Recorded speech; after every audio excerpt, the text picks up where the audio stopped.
Musictown, Detroit, recording live. Prepare yourself for a hoppy drive. If you're chilling at home, pop that crowler and just kick back for the next 2 hours. It's the end of the week, so here's to the weekend. It's Better on Draft with Rob, Matt, Nick, and Ken. So welcome to episode 226. My name is the video looks perfect, so nobody's going to know this except for the people who have watched live. Know what? Obviously, nothing. Everything's gone perfect. We have a brand new banner. We look great. I am drinking from Batch Brewing. Black is Beautiful. I meant to get it today. I can't wait to try that. I got myself a handful of 4-packs because I bought some last time from Eastern Market, their variation, and then my girlfriend decided to drink them all. Oh, wow. You didn't get to try a single one? No, I did get to try them. I was actually plenty that night. I was at the release party for sure, but the stuff I took home, they magically disappeared. It was like a magic trick. I put them in the refrigerator and then they weren't there anymore. So I'm hoping, nothing too bad, but I've got the Black is Beautiful. Rob, what's going on? What are you drinking? I am drinking the Slaps Roof IPA because this can fit so much citra in it. So enjoy this one from Brew Detroit. Yep. Hey, not bad. It's even funnier the second time. Yeah, I'm more of a Simcoe person, but I'm just like, for that can alone, I was like, yeah, I can't not get that. Well, Nicholas, Mr. Average Joe over there, how you doing? Average Joe with the new haircut, first time in 4 months. I'm doing wonderful now that I lost 2 pounds of hair. That's good. Obviously, it's getting hot. You got to shed your skin. You know it. He's looking like an extra from Stripes. Oh boy! I'm not Judge Reinhold. Well, I'm doing it how I always do on Better on Draft. I got a tall of Little Saint Nick from Roke. Of course, because I'm a saint. Says nobody. You got there a Bud Light? No, I actually got a Star Cut Octo Rock. I had to go buy cider for dinner, a hard cider for dinner tomorrow. We're going to be doing a chicken, and the wife needed a hard cider. So, okay, sure. All right, Wendy, what are you drinking over there? I am drinking Supernatural's version of the Black is Beautiful. Ooh. What's I'm the going ABV to be on yours because mine's coming in at 10. Still. I don't have my glasses on. This one's 10%. Okay. But seconds before we started this broadcast, I got a special delivery. So I also have Witch's Hat and Batch's Black is Beautiful as well. Wow. So are you going to do a side-by-side of 3 Imperial Stouts? It might happen. Wendy is going to be drunk before the show is over. That is for sure. It's been a rough day. You deserve it. Speaking of, days, Dan, how hot is it over there? Oh, dude, it's like 110 today, but this weekend's going to be even hotter. I saw you were crushing some high ABV beers, including a beer that our friends over at the Brews Brothers helped make. I am. In fact, I've got one here in front of me. Got one of those Black Excellence. Just came out today. That was brewed over at the Wren House, I believe. Yes. They're going to have some bottles, or not bottles, but maybe a few kegs, which, I mean, they could probably crowler over at Eastern Market Brewing. I don't know when it'll be there, but Wayne says have patience.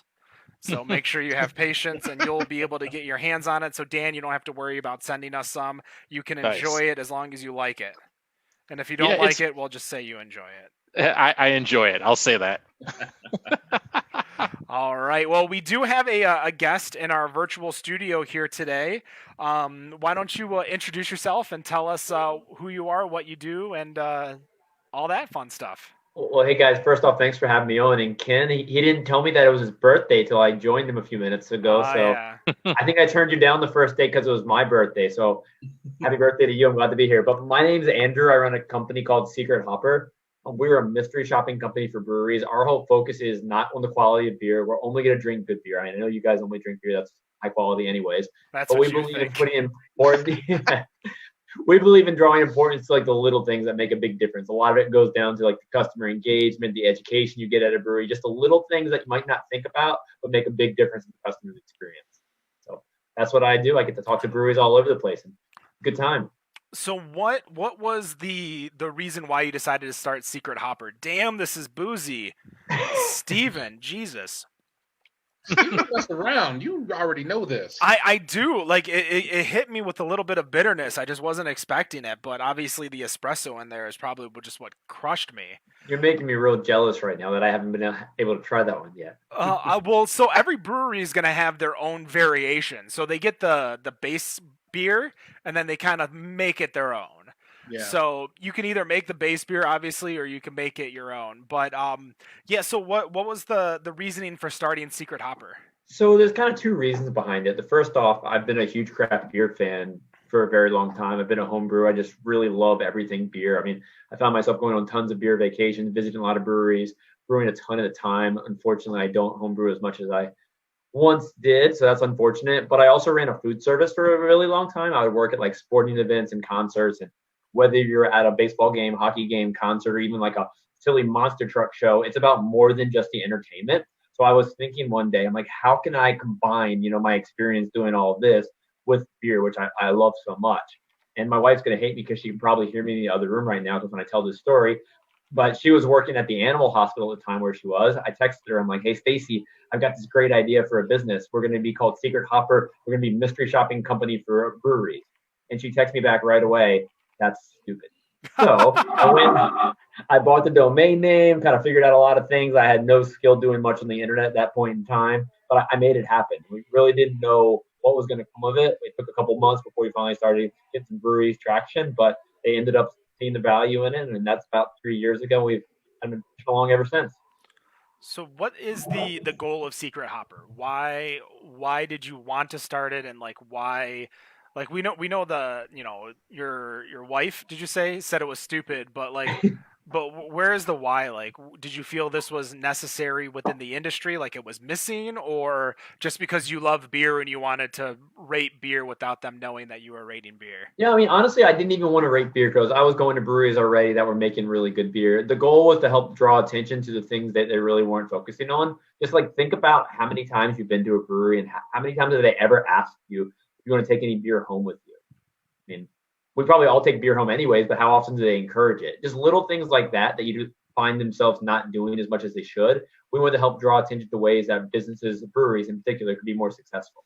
What do you think is one of the things that breweries don't do the most other than, try to offer you to take home beer that you would give? I mean, like the first thing you would ask a brewer is, do you guys do this?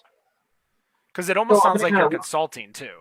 Yeah, exactly. I mean, we like to take the data that we collect to try to find ways for them to make more money. But you're right. I mean, our whole focus is on the business practices in the industry. We're going to take up the assumption that they're already making really good beer. So we, like I said, want to draw attention to the smaller things. And while the to-go beer point is one of my favorites, I think as a whole, the craft beer industry has changed a lot the past decade. Like 10 years ago, you could open a brewery, make average beer, and still be really popular because there wasn't a whole lot of breweries a decade ago in 2010. But now I think the focus is if you're not making good beer, you're not going to survive first off. So breweries these days, I think, really need to pay attention to not only making really good beer, of course, but running a strong business. So, I mean, that's the biggest takeaway. Just don't forget to invest in your staff and your guests and just the overall business structure of your brewery. I agree with that 100%. I've actually had conversations with friends that I kind of disagree a little bit, that you can make mediocre beer and still be wildly popular just by the way you present yourself to your customers and how you bring them in. So recently, my wife and I, before COVID, we went on a vacation in like the Charlottesville area of Virginia, which is one of our favorite places to get away. If you guys ever make it down here, go to the mountains, Charlottesville, the Shenandoahs, fantastic place. So we went to a brewery we never heard of before. The description was just like farm brewery, middle of nowhere. So we pull up, and it's just the most beautiful property. And we quickly learned that, the guy who owned the place, he built it from the ground up himself on his own farmland. And we just learned so much about the brewery. Everybody there was super friendly. The decor, it had a tree in the middle of the tap room. It was just a really neat experience. But ask me how the beer was. I honestly don't remember. Was it bad beer? No, it wasn't bad beer. But was it the best? Of course not. But it made for a really, really fun night. Just the overall experience.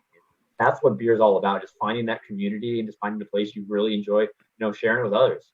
When we talk about best breweries that we've ever been to, a lot of people always talk about beer, but a lot of us always bring up the environment that you're in. We talk about, the staff. Were they knowledgeable? Did they know what they were talking about? Did they help you out with what was going on? What was there to do? Was there, just a bunch of little, 5-year-old shitlins running around? What? Well, Nick dropping messed up a bunch of things. So, but like, what is one of the big things that you see from the data that you get that a lot of people like when they go to a brewery? Like, what is the most important thing that they like? That's a tough question for me to answer because the way we do our questionnaire for our shoppers that go out, we try to keep it really objective, like yes or no or time-based questions. We don't have a lot of open-end feedback. But one of the things we see, because every few months we put a list out of like 10 unusual observations that our shoppers made. And a lot of people really like the hooks under the bar. That's a thing people really enjoy. People really enjoy little things like, having like a cell phone, like a USB port under the bar. It's just, I look for both of those things in every brewery I go to. Yep. I mean, they're really important things. I mean, just think about when you get a flight. Imagine taking the flight that you have to a bar top, but there's not room between you and the next customer next to you. So just like little things like having space or things that are really important. Like if you were going to design a brewery, they're not going to be things you probably think of right away. But when you're actually in an experience where your elbow is touching the guy next to you and you can barely, drink your beer, you're going to think about things like that and how they make a difference. Well, you kind of don't want that anymore with the whole COVID thing to be on top of someone. You mentioned, it was so funny. You mentioned earlier, because obviously it is my birthday today. Happy birthday! Thank you. Everyone take a drink every time he brings it up. No, I haven't. This is the first time I brought it up. Cheers. Here's the thing that I want to mention. Think about birthdays real quick. Who's going to want people like blowing out candles on cake and then delivering cake to other people? Like you're all laughing, but you did not think about it until now, and you're like, "Well, now shit, I don't want cake anymore." I mean, No, I've always thought about it. I mean, really want cake that people are blowing candles out of anyways? They're just spitting all over the cake. I mean, I don't eat cake anyways, but I'll just use a canned air, and that's it. Just you use canned air to blow out the candles. That's kind of awesome. Yeah, it always depends on what it took to blow the candles out as to whether or not I will eat the cake at a party. Right. I did have one question about Was about that anyways statistics that you come up with, and one of the things that I had read was and it's like what you said about going after the little things. One of the things that you had brought up in one of your pages was whether or not a brewery has a physical menu, and how much a person actually spends at a brewery that doesn't have a menu as opposed to one that does. I think it was something like on average, those that did not have a physical menu was something like $37.25. Those with physical menus was almost $50. Don't quote me on the increase, but it's approximately 35% more when you have a menu. Yeah, I guess So- there's a lot. I mean, I guess for me, there's a lot of statistical data to go through that. So I guess I'm wondering, how many of these breweries have you gone through to get all of this information? So we have a really unique way that we collect our information. So we have our secret hoppers, who are the ones who go out to breweries who ask us to send the shoppers out. But also when people sign up to be a secret hopper, they have the opportunity to complete a report about a recent brewery visit. And these are visits we don't pay any money for, that they just complete on their own and give us all the information from it. So the data set's over 5,000 unique brewery visits all across the country. So it's just fascinating. Like at first when I had a few thousand, I'm like, okay, let's see where these statistics go once we get more data points. And as it's continued to grow, it's only validated the initial data that we had. Which it blows my mind. I mean, I'm not a data guy, but when I see statistics like that, I'm like, wow. I mean, that is a stark difference from, just daily customers and how much that can really add up from day to day. Yeah, I mean, just thinking about it, though, like if we were actually all at a brewery together and we had a beer list in front of us and we were looking at all the variants of Black is Beautiful, guess what? we're going to talk about them. And guess what? We're probably going to order every single one of them because they're right in front of us. We're looking at it, and they sound really, really good because I keep looking at it. So, That's true. that's how it works in your head. Have you noticed any differences in between, I guess you could say cultural differences between breweries that are in Michigan versus, say, California, Texas, Florida, like the Northeast? Do you see anything different, like wants and needs versus like what people like or dislike? Man, I wish I had a really good answer to that question, Ken. But sadly, I haven't dug into data based on like geographic regions so much yet. So I don't have a solid answer on that one. But yeah, I think it'd be fascinating to see because I think every consumer in different markets has different desires. Someone in the middle of nowhere in Nebraska is going to want different things from a brewery experience than someone in downtown San Diego. Well, I'm going to lead that right into a nice little segue because you could definitely maybe write a blog about it. And speaking of the secret blogger, we actually reached out to you because you wrote a very scathing blog about hate culture and craft beer. Now, we've discussed hate culture a lot within our show. One of the big things that I think we pride ourselves on is that we're not here to rip on breweries, rip on beers, rip on, like we're here to promote the industry, to drink beer. And if we don't like it, that it's okay. Like you don't have to shit on something. You don't have to one up someone. What prompted you to write that article? So it had been brewing in my mind for a really long time. It's something I kept telling my wife, just watching this. I'm a member of so many beer groups, probably just like you guys, and every beer group on the internet has a different culture. I mean, you have some that are really inclusive. You have some that are really just big on just beer reviews. You have some that have more conversation about just other things beer related.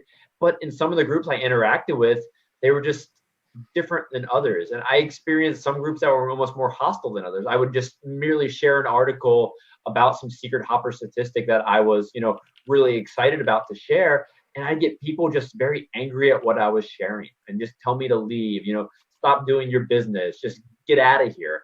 And just interacting and just observing conversations, it made me think to the bigger picture of, craft beer is just really about being inclusive. If someone doesn't like this super imperial stout or some dry hop sour, that's okay. But our goal is to get people to experience and have good beer, memories. So with the recent things that have happened in the world we're living in right now, the crazy world that we're living in, it just kind of took two things that were going on in my mind, just everything about the hate culture that we talk about in craft beer and just the elitism. It's just really frustrating. And we were just seeing it in mainstream society. And I wasn't trying to compare, that to what's going on in the world, which is obviously way worse. But it's just something we need to think about in everything we do. We want to just be inclusive. We want to start conversations with people. We want people to feel welcome. And I just thought it was a time I really just told myself I'm going to sit down and write it right now. And I think it was actually the longest article I've written in the past year or so because I just couldn't stop writing. And so many people were giving me great quotes and just so much inspiration and just ideas to fuel the fire, just to finally get it out there. Well, we saw that you had Jason Gladfelter on there, who actually was on our show about a month and a half, 2 months ago, talking about this stuff. And that's one of the big things that we've talked about, especially kind of when this show started, was that there are these groups, and especially the big one within Michigan. There's two big ones, we'll call them. You have the Western Michigan craft beer enthusiasts, and you have the Detroit area craft beer enthusiasts. And two things that, like, when DACB, Detroit area, started to grow and grow and grow, if you weren't new money, if you weren't, buying Mallow, like this group, if the group was still acting the way it was, the first post would have been the Mallow this year doesn't taste as good as the Mallow before. Yep. Like we could have easily telegraphed it. And I mean, it's the same thing every single year. We see everyone saying, oh, the Oberon tastes different than the year before. That you can easily get those types of messages, but after a while, I think the admins kind of saw what was happening. And when you're trying to wrangle in 5,000 people, it's really hard. But I think they started to breed a much nicer culture. It's not as bad as crazy. I know a lot of it also is the fact that you don't want someone reporting your group and then the group goes away and you just lost the entire group forever. Yeah. So they made sure to stop things like, purchasing beer or trading beer for money to be, attempt to be legal.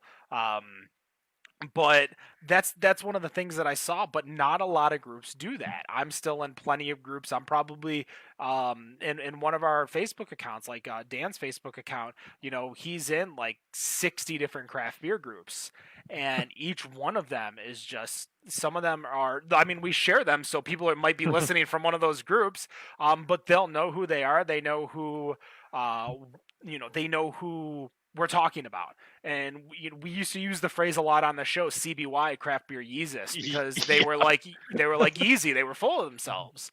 So we saw that. But have you seen, like, you see this hate culture, but I've seen a change in a lot of these groups. Have you been seeing a turn at all, or is it just consistently bad? Because I mean, we're in such a weird world right now.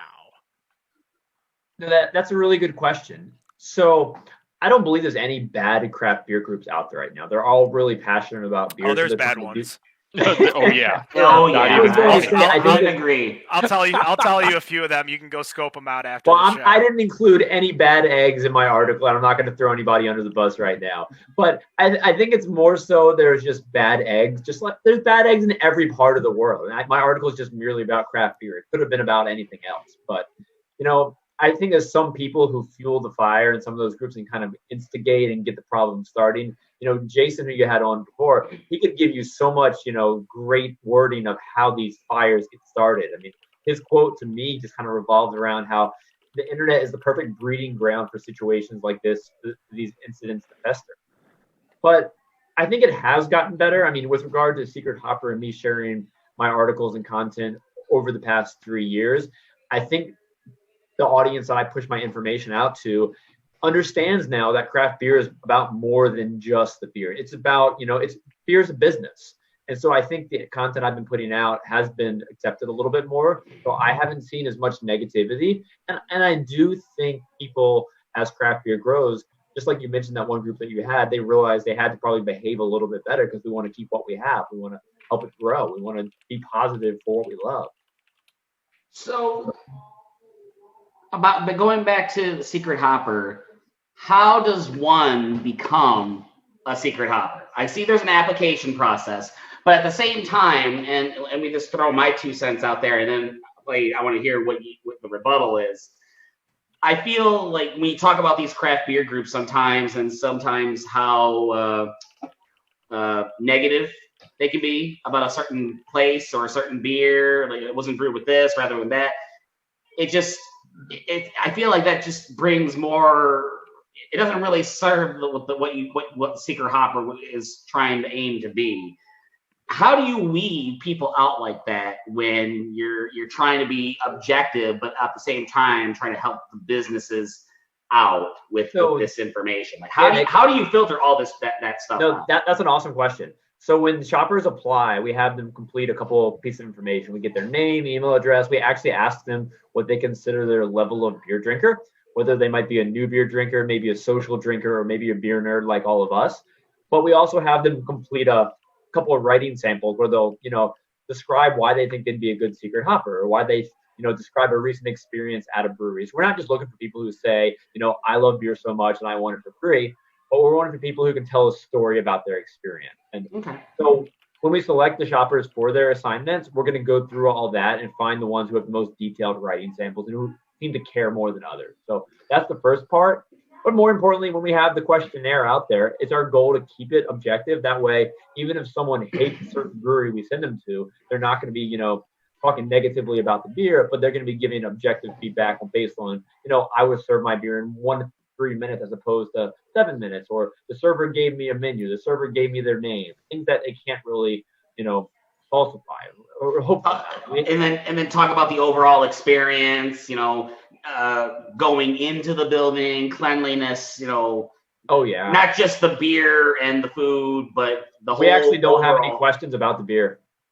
Oh really? Wow. No question. There's so many other great sites that are doing the beer feedback. It's all about the customer experience and all about the things you just mentioned. Wow. Okay. I'm curious what you look for in a brewery. So I like to learn. Like when I go to a brewery, I want to look at the menu. I want to study it like it's almost just like a textbook in front of me. And I want to, when I go to a brand new brewery for the first time, I want to know how long they've been there. I want the bartender to teach me about the beers that I'm drinking. I don't want them just to hand me a pint and say enjoy. I want them to tell me, you know, what the brewmaster was thinking when they brewed this, you know, why they brewed this, you know, a little bit about what's going on at the brewery. I mean, I just really, really like learning. If I can drink a pint anywhere, but if you're going to teach me something while I'm drinking that, I'm probably going to come back. If you can make me feel that connection. I mean, at the end of the day, we all want to feel a sense of community. And right now we're all on the internet. So I know one thing I miss the most is actually being at a tap room next to a stranger and just talking about beer. One of the best things you can really do in life, honestly. Oh, we won't be doing that until like 2021. Talking about all the other tap rooms that you've been to. Yeah, talking about where I'm going to go next, where I've been, getting new ideas. I mean, I love all that. Yeah.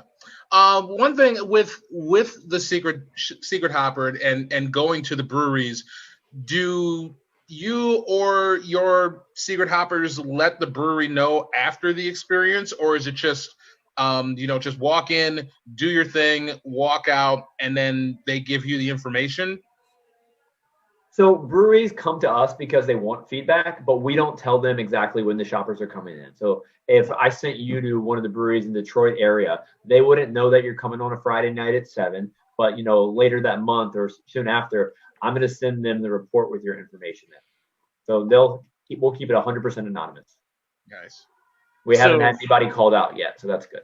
So that makes me wonder now, without naming the brewery, what's been the worst experience you've seen, or the worst report you've seen as far as a brewery goes?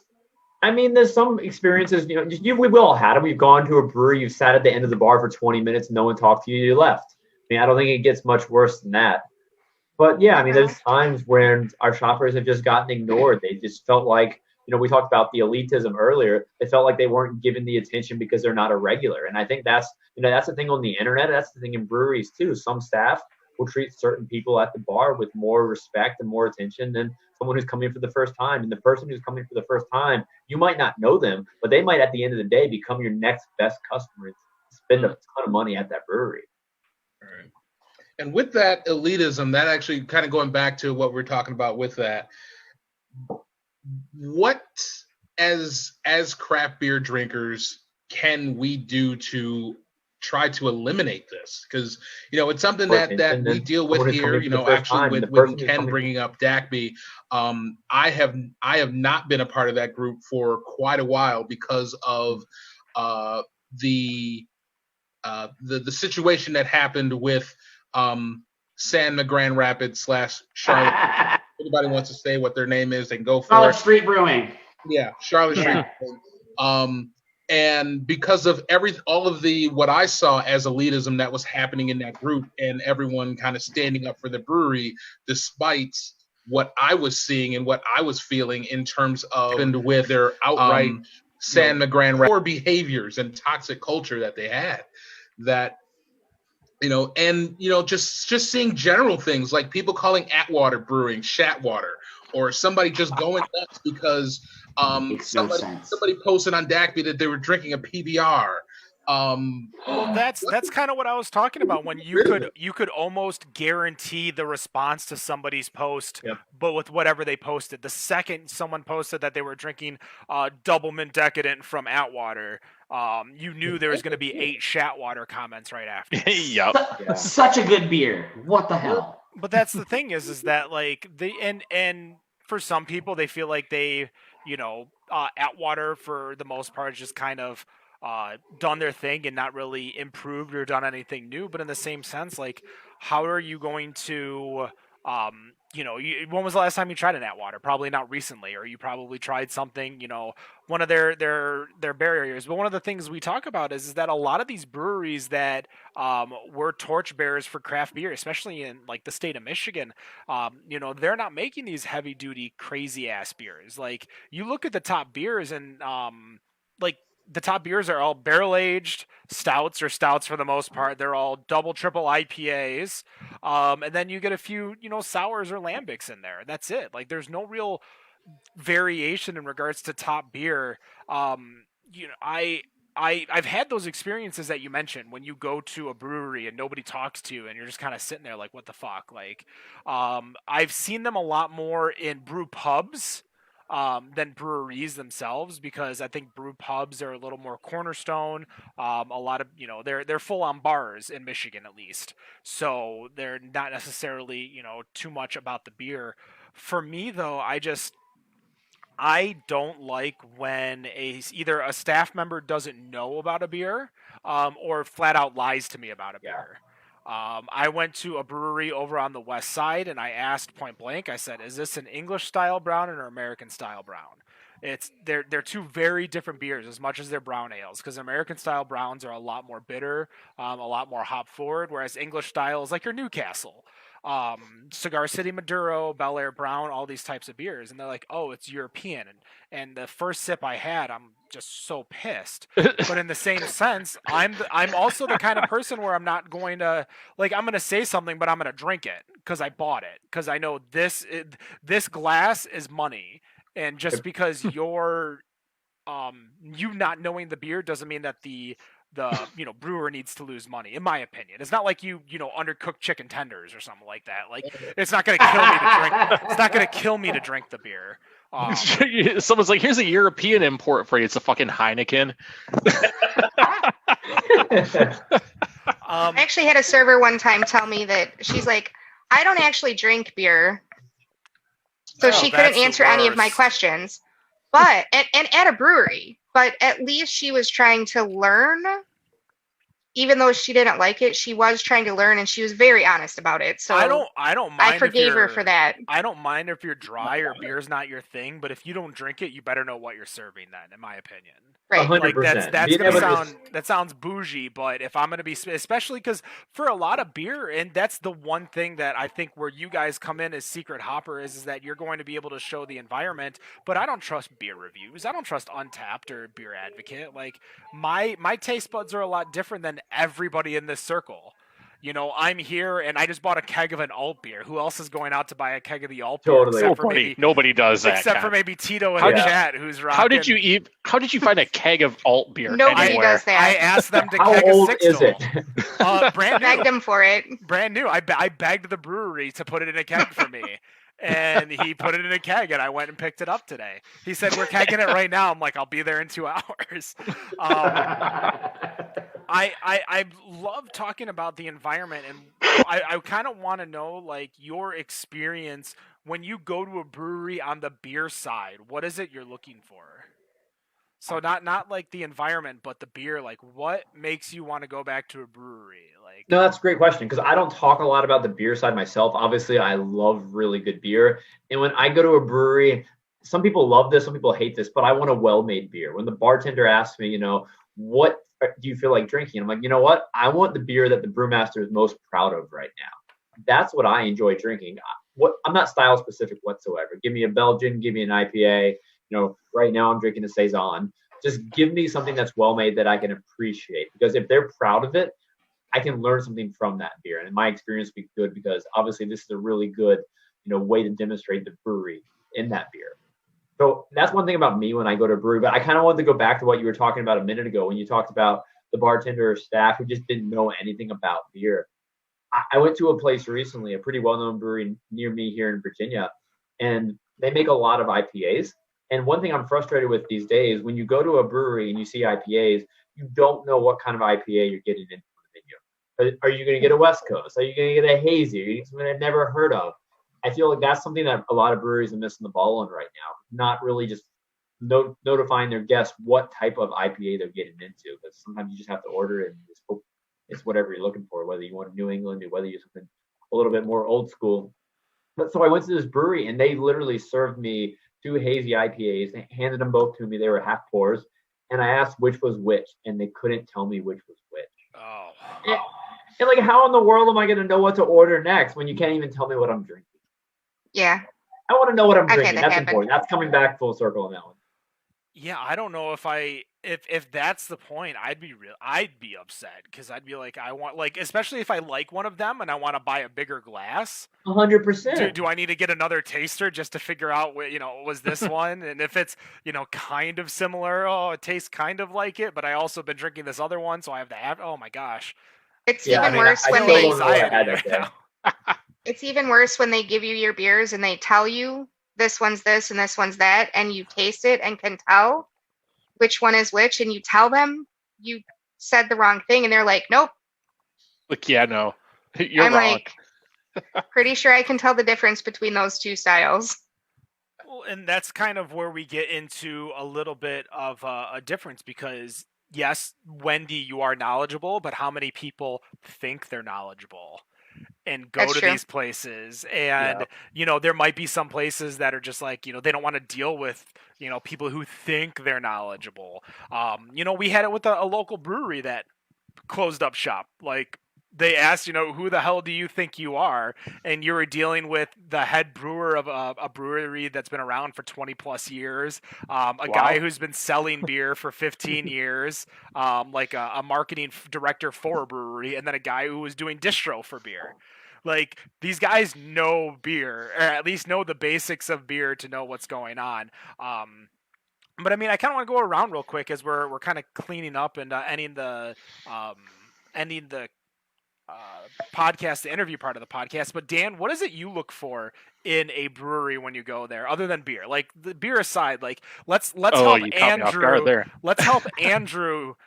Talk to brewers about what do we want to see as, not the snobby beer fans, but the ones who love beer, the ones who go seeking for beer, but aren't like, oh, they should use Simcoe hops here instead of Centennial hops. Beer doesn't have enough IBUs. Yeah, enough IBUs. Yeah, what I look for is a friendly environment.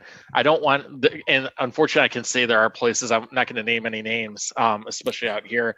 There are places where there are snobby people that only go there thinking they're like these elite beer drinkers, I guess, if that's even a thing. Yeah, it's a thing. Yeah, like they feel like they're all important. So look for a friendly environment for both the staff and the customers that go there. Because if you go somewhere where everyone's acting stuck up, or the bartender's too busy to talk to you, in fact, I can name a place right down the street. We saw this, watching people come in and out because the bartender's too busy talking to the regulars or the people who are there, spending a ton of money and just watching money walk in and out the door. Don't really want to spend time there if you're going to feel like you're going to get the cold shoulder or just flat out be ignored. As a brewery, Dan, now you have a problem. Now I want you to fix it. As a brewery, how do you, like, you're talking about the environment of the craft beer fans, but how do you shut them up? How do you? That's a tough one. That one is tough, but you can deal. That's a tough one, but you can deal with the staff. If staff are doing that, they'd definitely be shown the door, as far as I'm concerned. Okay. What about you, Wendy? What is something that you want to, like, what do you seek out when you go to a brewery? Are you taking notes, by the way, Andrew? I don't see your pen handwriting. I'm a little different because one of the things that I really like about this industry is that every brewery you go to is so different. So I definitely look for purse hooks and USB ports at the bar. My preference is to belly up to the bar. So I try to do that if there's only a few spots there and it's always taken by regulars. That gets frustrating to me. On the flip side, though, it's also frustrating if I go to my regular and I can't get a spot at the bar. So I have to figure out my own happy medium there. But I think, again, friendliness, knowledge, and just the way that you treat people, because you can tell when people don't want to be there doing that job. And if you don't want to be there, you shouldn't. Nick? Friendliness, welcoming environment. I'm always a big fan about the food at breweries. Food is, Cheers to that. Yeah. So I mean, I'll drink more if I have food in front of me. Yeah, there you go. Yep. It doesn't even have to be like we talk about one of the breweries that we what's the one that was owned by the racetrack, Ken? The old one. Over by the Falling Down. Falling Down. We talked about their food. Their food was great. It was pretty darn good. But it doesn't even have to be that. The popcorn on the side of the bar with the pretzel sticks. Something like that.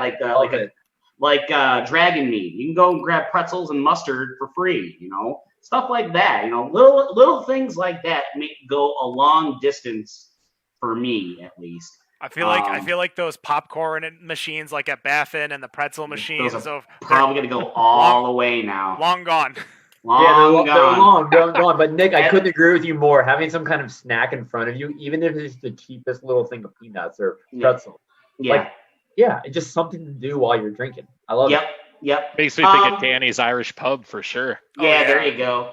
Also, one other thing, like just beside if you're not gonna have TVs, maybe something to do. Make something communal, Brooks has the board game shelf, for example. Let me go grab a board game. Let me go play Uno or Dominoes or I don't know. Don't wake daddy or something. I don't know. Mousetrap. You guys play Mousetrap? Yeah, it's a great game. That was an awesome game. Mousetrap would be awesome at a bar. I don't know if we would be able to get away with it at a brewery, but Sadly, I think the board games are going to go away for a little while too. Yeah. 2022. You have to bring your own. Bring your own. Bring your own board game. BYOB. Yeah, bring your own Socially board games. distant board games. Rob? Just as most have said, a good food program would be is nice, and I love having places that have things like that, and the friendliness and all of that. But one thing I guess I kind of point to that it's tough for a brewery to be able to do this, but I would like to see more Black people at a brewery because there's, as I've already has pointed out on several other occasions. When I go to a beer fest, I'm counting Black people because I'm counting my allies and I'm counting my exits. When I go to a brewery, especially when I go to a brewery that I've never been to, that I tend to feel a bit guarded. And I don't feel like I should be going to a place of business where I have to feel guarded and protect myself and have to be in a place where I'm looking over my shoulder at all times to make sure no shit's going to go down. If that place is not going to be friendly from the moment I walk in, I'm probably walking out because I'm going to be cautious and I'm not sure what I'm going to be walking into. I'm going to flat out ask you, have you ever walked out of a place that you didn't feel comfortable as a brewery?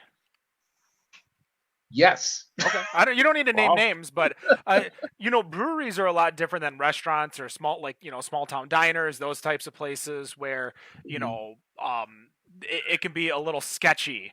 But for breweries usually seem to be a little different culture-wise, a little more progressive culture-wise, I should say. So I was just curious if you felt. Sometimes. I agree. Nobody's perfect. It's not a general statement 100%, but I was just curious if you felt that way at any brewery prior. For me, on the other hand, I want interaction. If I'm the only person there, I like it when the bartender's talking to me. For me, Wendy talks about going belly up to a bar, I like going to the Speedwell. I want to be right next to the Speedwell because usually the Speedwell, you're able to see, either beers coming in or beers going out. You're going to be able to see a lot of things that are happening within the brewery, as well as you're going to see, you're going to get a full feel of the entire brewery. You're going to see every single bartender, every single waitress. You don't need to strike up a conversation with all of them, but you're going to see, are they liking what they're doing? Do they know what they're doing? Are they cleaning their glassware or their food properly? Yeah. So, and I think that's definitely more of a, being in the industry for as long as I have been, in regards to the restaurant industry, that's the thing I would do at any bar, not just a brewery, but any bar. So I'm one that I like to sit next, because then there's also usually nobody's sitting there. It's usually that one spot that's open. So I like it. In the chat, Ray says breweries seem too hipster to cause drama. Ray, if you're still listening, I'll make sure to message you because I know you personally, but go check out on Instagram and Facebook the Worst Beer Blog. Yes. And you will see that. So Andrew, I guess we got 2020. We're still in regards to COVID's happening. I said in regards to drink. Hello. I'm doing better, guys. Also, I need breweries to play more Wu-Tang. Breweries to play more Love Wu-Tang. How about some body count? That's a good, Yes. happy medium. But I need Wu-Tang Wednesdays. Bring it. Wu-Tang Wednesdays. What do you It'll think? help with diversity. I mean, yes, yeah. What do you think breweries need to do for the upcoming year to be inclusive in regards to getting more people in while still social distancing and following all the rules and regulations out there? That was such a loaded question. We might need another like 5 hours on this podcast and lots more beers. I mean, there's still plenty of beers, but we can chat. We make the rules. There is no. I can't tell you how many times I've gone over. I think breweries need to do a lot of things. I'm going to try to answer this as shortly as I can. I was going to ask another question of you guys, but I'll kind of throw my 2 cents in before we do that. Okay. I think breweries need to be open-minded to conversation, just like we keep talking about engagement. They need to keep being inclusive. They need to keep welcoming anyone who walks through their doors. Because if we want to see craft beer grow beyond 13% of volume of craft beer or beer sales total, we have to have more people drink craft beer. If we're not making people feel welcome drinking craft beer, then we're not going to see an increase in that. So I think that's really important. But I think we all have to ask ourselves, what can we do to make people want to drink here? And part of that is, and we have a lot of, things that are preventing us from doing that, because breweries are typically places where people have events. We can't have events right now. Typically, my answer to this question would be to host events from all kinds of organizations. Your local civic club, your local community center, anything that'll bring people in, organizations that typically wouldn't even come to a brewery, have their events there. And obviously, that's not a thing right now. So we're going to have to see how that evolves. But sometimes even just the marketing for the brewery, don't just put the message out there on Facebook saying, hey, this is our new double dry hopped IPA, come drink it, because you're just advertising to the people who are already coming to your brewery. Advertise demographics that don't typically come, people with different interests, people who don't look like you. There's people who, you could have a good time with, but aren't already coming to your brewery. There's so many things that could be said right now. Inclusive is the word we keep seeing, diverse is the word we keep seeing, but it's conversation and education. Anything you can do to strike up a conversation is going to be good. And trying to get rid of those feelings of, hate culture that we talk about, elitism. Those are bad things. If you can just try to push those aside, get people to want to come hang out, and it's all about community. Whatever you can do to build that, whether it's on the internet, and talking about how to do that on the internet is a whole nother podcast episode for you guys. But just, find ways to make people feel like they want to hang out with you. Because that's what friends are about. Finding people you like drinking a beer with.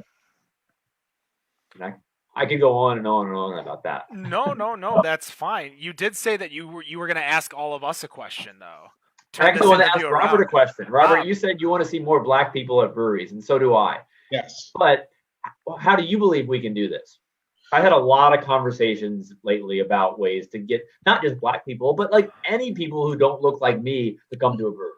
So one thing I was kind of thinking of, and it was something that me and a couple friends of mine were working on it, and it's really mic off. Opened, like with the climate of what's been happening lately, that I've wanted to get back to it. And as Angie just joined, hi Angie, being the president of Fermenta, the craft beer ladies group that is in the States that does obviously scholarships and things like that, and learning experiences for women going to breweries, that I want to do the same thing for Black people and have them come to craft beer, come to craft breweries and see the experience, learn about the beer, see that there are different styles that are out there that anyone can enjoy, and get them out and say, hey, here's the craft beer world. You make of it as you want. You go to whatever breweries that you feel that you're going to enjoy, but that they're here. And I feel like there's not enough people that are out there that are experiencing this. And so, I could be completely wrong, and I could be just going to the breweries on the wrong damn days. No, you're right. But it's like, when I go to the breweries, it's like, okay, there's me, and there's like maybe one other person. And it's just like, well, I feel like there could be more. And I just that's kind of my thing. I'm thinking that may be the way to do it. I don't know what else we can do. Well, I think, in the world where breweries could have events, having events that would bring other demographics in, that's a really good way to do it. It's definitely more challenging when you can't invite people into your four walls. So that's definitely a barrier. But I think, there's things like Fresh Fest, DigiFest. They were the first Black Fest in Pittsburgh, and Dave Bracey, he's doing awesome things right now, but he moved to digital. So now you can make this inclusive thing online, and Black is Beautiful is awesome. Right. Dr. J with the Brewers Association, she's leading the diversity team there. There's really good things happening. I think we just need to keep pushing. Yeah, and there's a couple other things here that I failed to mention, is that, especially with Eastern Market Brewing, is that since last year, they've been doing some discussion panels about diversity and inclusion. And I think that those meetings that they've been happening, that have been happening, has really expanded to have more Black people come to breweries. And, they just had their Juneteenth event, which is when they released Black is Beautiful. And cool. I was just like, this is what I'm talking about. This is what I want to see. So a local brewery here in Hampton, Ouzelfinch Brewing, there was a lot of protests going on down here. And instead of letting people go protest one day, they just had an event to let people come together and have conversation at the brewery. And people of all colors came to it, and it was awesome. I didn't go myself, but I just saw it on the internet. It's just like response. I mean, it's what we need to keep saying. Well, yeah. I think, and as a straight white man in Detroit, obviously I know everything. Don't say that Detroit shit. I lived in Detroit for longer than I lived in Ipsy, so. It's true. Thank you for saying Ipsy correctly. You're not even in the Tri-County area anymore. No, I'm not. We had the conversation. So if you guys go check out the Brews Brothers feed or tap that AZ, which is the Arizona beer podcast that had Ren House, Brews Brothers, Eastern Market, and myself was on there representing Better on Draft. They talked about it, and it was either Harry or Wayne of the Brews Brothers made a very good point. And there's a huge, first of all, there's an implicit bias issue in regards to what Black people are drinking. It's there. People talk about it, people joke about it, but how many times is somebody going to say, malt liquor or Hennessy or cognac? Like, Dan, you roll your eyes, but... No, I laugh because, I know you're right. That's why I laugh. That's the thing is that there is marketing bias for those things, and I think a lot of it is generational culture, because a lot of the older generation, Black people do drink Hennessy, cognac, malt, and that's what kind of passed down, and that's kind of what happened to a lot of us, is that these drinks that we've had have been passed down. We drink what we drink what our parents drank. That's how we start drinking one day. Trust me. The first thing I had to drink whenever was like whiskey and scotch, because that's what my dad had. So I had to drink whiskey and scotch. I guess that is true. That is totally not the case for me. You know how long it took me to start drinking Bloody Marys? I still don't drink Bloody Marys. I mean, that was my dad. I mean, God rest his soul. That was my dad's thing, was Bloody Marys. It took me years before I said, "Oh, I like these now." So. Yep, me too. Same thing. If you go to cities that are, a little more dense with African American culture, dense with Black people, they're not promoting, Founders, Bell's Oberon, all these other breweries that do have billboards in other cities. They're not posting them in Detroit, in Southfield, in Dearborn. Dearborn's another story, because there's a lot of alcohol-free people in Dearborn. But, you're not promoting those craft breweries in there. You're seeing malt liquor. You're seeing, VSOP. You're seeing Hennessy. You're seeing Remy. Those are the ads that you're seeing in the city. So I think there's a lot of work that could be done in marketing to get people to join, but there's also, a lot of work being done by Robert, by Brews Brothers, by I believe her Instagram handles Afro Beer Chick. Yeah. There are a lot of allies and a lot of people who are trying to bring people into the fold. And for people like me who can strike up a random conversation with Wayne of the Bruise Brothers at 8 Degrees Plato like it's nothing, and learn all about the Bruise Brothers, that excites me. Same with Rob. Like, Rob and I just randomly started shooting the shit on DACB because that's how we met, through there. And I think getting more people like Rob in these groups, and you just have to be out there. And that's my opinion, is that you need the people like Rob, Wayne, Phil, Afro Beer Chick. Oh my gosh, I feel so shitty not remembering her name over at Atwater. Houston. Houston, thank you. I'm like, I knew it was a city. Houston, like, these are the people that will help grow it, but you guys are years behind getting to where the adaptation is in, white beer culture, we'll call it. And plus, it's very difficult for Jay-Z and Eminem to put craft beer places in their rhyme book. So, beer names are so ridiculous these days. How can you even fit that in a song? I mean, most beer names are named after rappers now, though, because you got like Kolsch Malone. That's kind of good. That's true. My favorite one. Pretty good. All right. Andrew, thank you so much for joining us. I appreciate it. There's obviously a lot of work to be done to getting the environment of these breweries up, running, and ready to go. They can find you where? You can find me at secrethopper.com or facebook.com/secrethopper. Those are the two places we're pretty active. Or email me, andrew@secrethopper.com.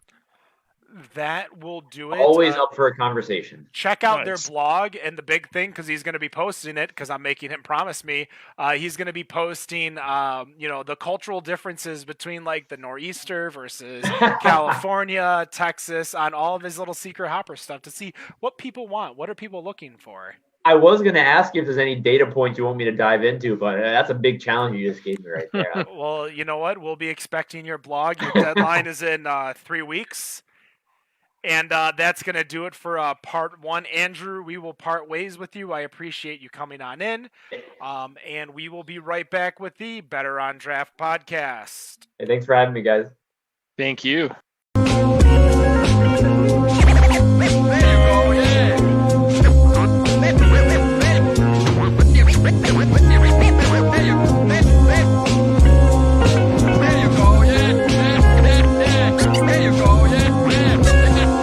We all supposed to uplift me, shifty. Everybody set them up Shit's Creek. And I just said something embarrassing to Cheryl Teagues. And I'm aware of tease, but I'm staring at a parodies. High five, bro, singing somewhere. 5 or less sign, think about it, rise and decide that I'm roasting. Find time with fine folks. I'm some ride or die close. I want to ride a unicycle across the tightrope. Like the battle, I might choke. I might choke the shit out of a rapper with the right quote. I hate to be accused of hyperbole. Hyperbole, paid no attention to the man behind the curtain courtesy. Yo, I'm 33. Give a fuck about your diet serving me. Insert your favorite surgery. Whole goddamn circus is absurd to me. Return to a mercy, mercy me, murder modernity permanently. Yeah, big perm picturing some urban weed. But y'all are nervous about a turpentine. Running from the gun serpentine. I've had the perfect week, earth to dweebs. Since I've learned to tweet, I've been like large extra large, bars, bars, hardest and cars, tarnish the stars, charge at the guards, garnish with law, partial cigars, large extra large. Fill my pockets with the wallet of a misanthropic pill popper ill, gotten hit the chill spot, y'all got the pot of chili hot, really not dealing with you Billy Bob's SOB, silly sob stories getting gory with the Philly cheese, spill it on my filthy jean jacket, reenactment of a pigeon crapping, pissing in your picnic basket, pitch and catch you sick and fetch, wiggle like you pitched a tent, rhymes and beats will sick you wrench, sitting on your picket fence, you hit the deck, Wicket's jaw, chop 'em like a chicken neck, second best, something that I'll never be like sick as sex, pick up checks, something that I never do, pickle eggs, something that I never chew, get respect, something that I never knew like revenue, resolute to evolute, get up off my level in your devil suit, I don't need your residue, your resume embellished, mine is bulletproof, bully on cubes for the fennel soup, a friend of few, large extra large, bars, Escobars, hardest and cars, tarnish the stars, charge at the guards, garnish with law, partial cigars, large extra large, bars, Escobars, hardest and cars, tarnish the stars, charge at the guards, garnish with law, partial cigars, large extra large.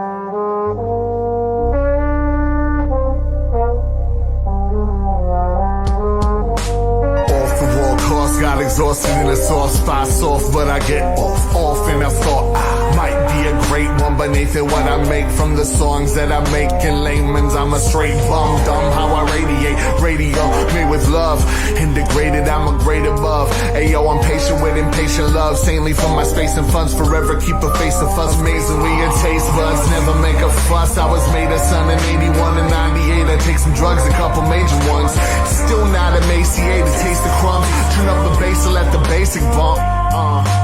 Banal to my blood stain the avenue. Cats are cool, cashes roll, and we catching all the cancer too. Passing while we chanting mood, laughing at the man till I'm pushing up the daffodils. Low hanging fruit, don't hang with you and yours. She got low bangs, and you the human and humidor. Slow change the views, movement of a troubadour. True, all in all, I'm smart enough to know what stupid's for. Low hanging fruit, don't hang with you and yours. She got low bangs, and you the human and humidor. Slow change the views, movement of a troubadour. True, all in all, I'm smart enough to know what stupid's for. Bittersweet sounds, one in the street town. Syndicates drowned by the litigants, hung by our ligaments. Workers losing benefits, criminal interest in it, claiming they're beneficent. We are in a new time, paradigm shifting, and they're telling us we're shiftless when all we do is show off our shifts and shit. Standing on the fiscal cliff, polar bears swimming for the coast, post up and bear witness rope thinner than the hair on our chinny chin. Chilling in chinchilla skin, slipping, sipping chivas, chicken littleish. Sky is falling, dying birds, Mark Fitteridge. March in the mist, tear gas, cartridge, carcinogen, sniff 'em in. Forget the sirens and listen to the words I'm saying. Forget the crunch of broken glass under feet. Forget the patterns of light reflected off the edges. Forget the bag, get off the street, yo.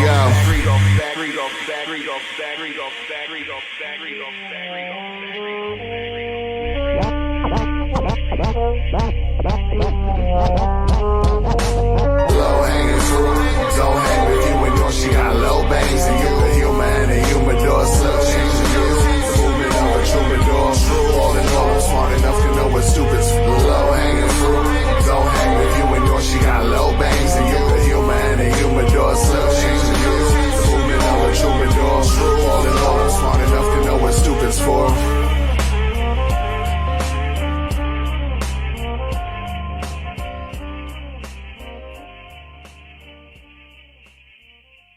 And we are live. 226 Better on Draft podcast. Once again, thank you, Andrew from Secret Hopper, for hopping in and chatting with us for about an hour. We appreciate you taking the time out of your day. Again, you can join us live each and every Friday night, facebook.com/Better on Draft. One thing I do want to ask, if you're still listening and going into the news with us, to go to iTunes and leave us a review. We appreciate it. It helps us a lot. It helps us a lot. And helps our sponsors too, like randomly off the top of my head, North Center Brewing over in Northville, Michigan, just south of Baseline Road. Go check them out. I believe they just restarted Sporkle over there, Rob, didn't they? Oh. Maybe, though. I saw a photo. There's been a few that have restarted, but because of some of the changes that have happened with the restrictions, that some have postponed. So hopefully they are at this moment, but like I said, there's some that are just kind of waiting, because at least for my shows, I am still virtual, so we'll see. I think I'm actually supposed to start at one of my venues on Monday, but I have to talk to them and find out where that's going to go. Well, but I did crack open a new beer. Yeah, what are we all drinking? I've got from Mast Landing Brewing Company, Gunner's Daughter Milk Stout, which is a beautifully aromatic. Let's go with that. Milk stout with bold flavors of peanut butter, coffee, and dark chocolate. Stout brewed with natural flavors. Not all natural, just some natural. Natural flavors. Mast Landing, we got the seal here. This is Westbrook, Maine. Gotcha. So I've that Black is Beautiful was 10%. So I made sure to milk that for the first segment. Off of that. But Nick, you're staring at your can intently. What are you looking at? I'm trying to find the ABV, but anyway, I got a Fudgy Kruger oatmeal stout from Big Lake Brewing. So going a little west side. Oh, it's so good. Shout out to Leland McCann. I love it. That beer, and one of my trivia players who came up with that one. That is 6%, Nick. 6%, nice. It is. It's got the Imperial Homebrew Winner label. Did you see that when he showed it up to the camera, or did you look it up? What?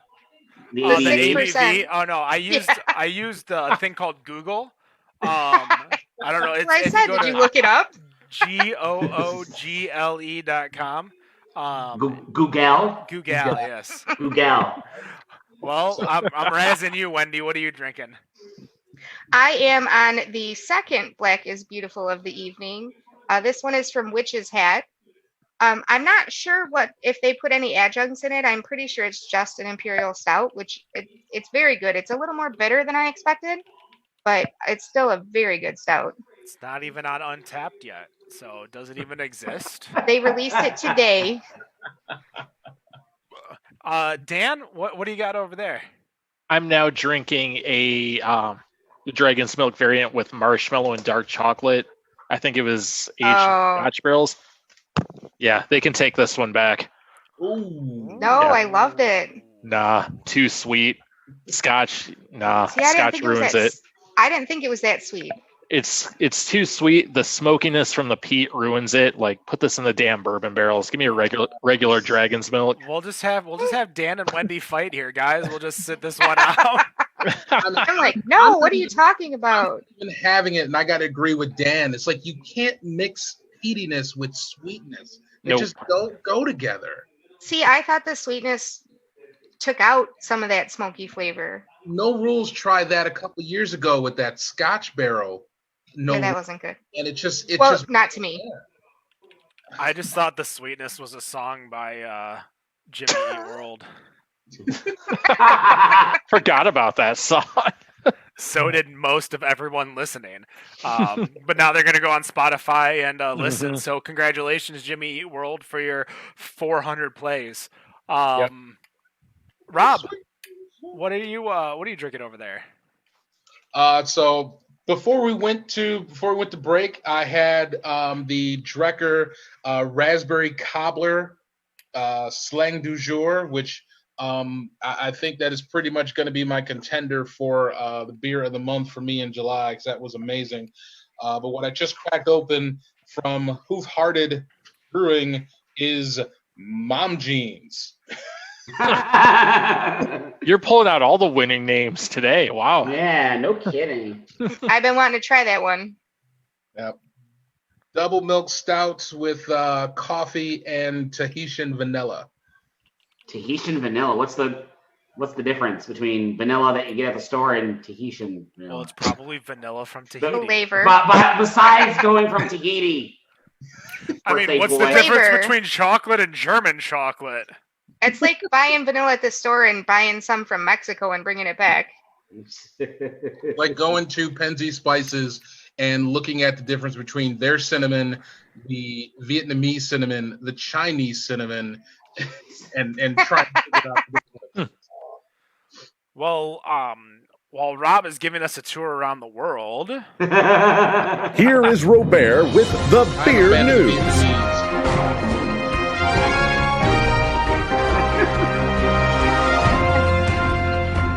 Nobody else can hear it but me and you while you're listening, so I had to make a bunch of hand motions on the video, which you can find at facebook.com/betterondraft or youtube.com/betterondraft. But as always, segment 2, Robert with the beer news. Yo. All right. So obviously we'll start with the obvious and some of the news that we got this week. that being another Michigan Beer Fest being canceled, that being the UP Beer Fest, which is now been taken off of the rows. With that, there's a few others that have been gone, that have been taken out recently. The Hall of Fame Beer Fest, which honestly I did not know they did a beer fest at the Pro Football Hall of Fame prior to the Hall of Fame game. But they have a craft beer fest, which that now has been canceled. That was supposed to be in September. And also I saw that there was a big one in Milwaukee, the Milwaukee Brew Fest, that got canceled as well. With the amount of festivals that are being canceled as we progress, I mean, do we think that there's going to be any festivals at all this year? Or should we just completely just scrap it, hit the reset button, and just leave festivals for going to next year now that cases have been going back up? Now, I thought out of all the beer festivals that could have happened, yes, the UP Beer Festival could have happened. I thought so too. Only because it's outdoor, very spread out. Nobody is crowded like you at any of the festivals that we've been to. Like, you're fucking sardines. You go to the UP Beer Festival and you can like fucking run around with your arms spinning around. And I'm gonna say I disagree with that. I've never had that issue because with the UP. I went 3 years in a row, and there was 1 year that I went that it rained the whole time, and there was no, like, you were like this with people. I guess it was the it was summer bad, beer so- festival spread out too, so it's not just the UP. But let me ask you this: why are we trying to shoehorn events when there's still a pandemic going on? I mean, honestly, Right. why are we trying to shoehorn things to happen? I think Rob was instead of just asking letting a everything. question, and I was No, but answering the it's question. curious because you guys are like, well, we could let the UP one. No, just give it a break. I mean, let's see what happens next I didn't year. say we could let. I said if we were going to let.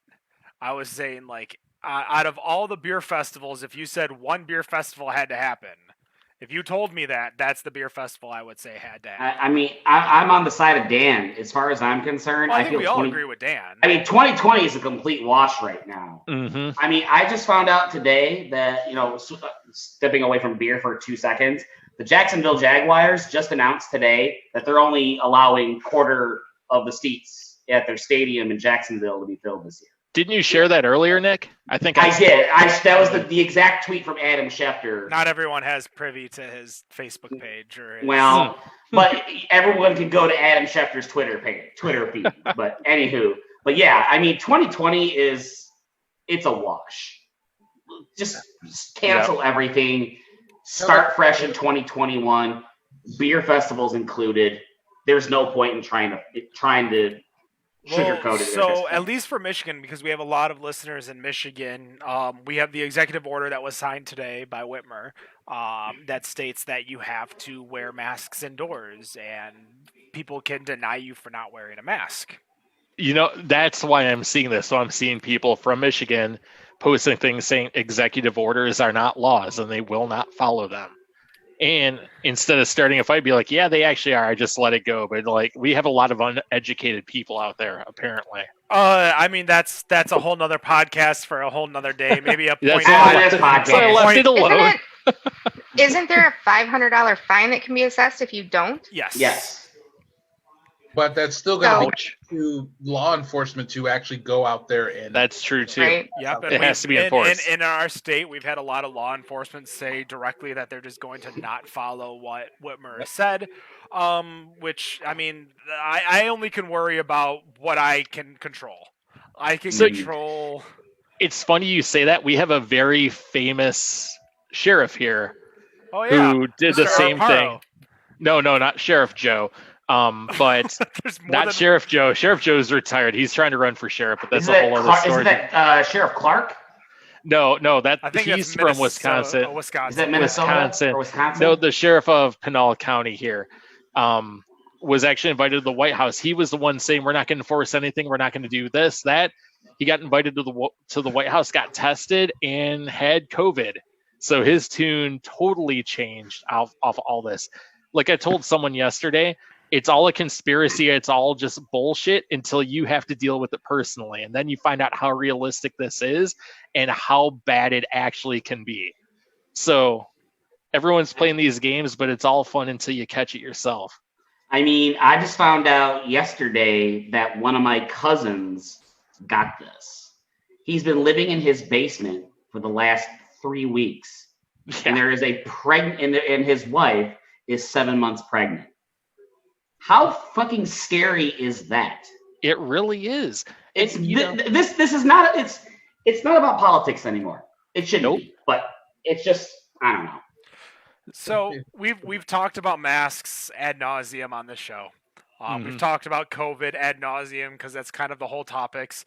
Rob has a great article that I really want to get into because I think it really breaks back down to some of our first few episodes, and with Nick and Dan here, as well as Wendy and Rob, the newer folk, we'll call them, in comparison to Dan and Nick and myself. You couldn't call us young folk just once. Well, Young, I'm the baby of the show. Ken's the young one here. Right. Exactly.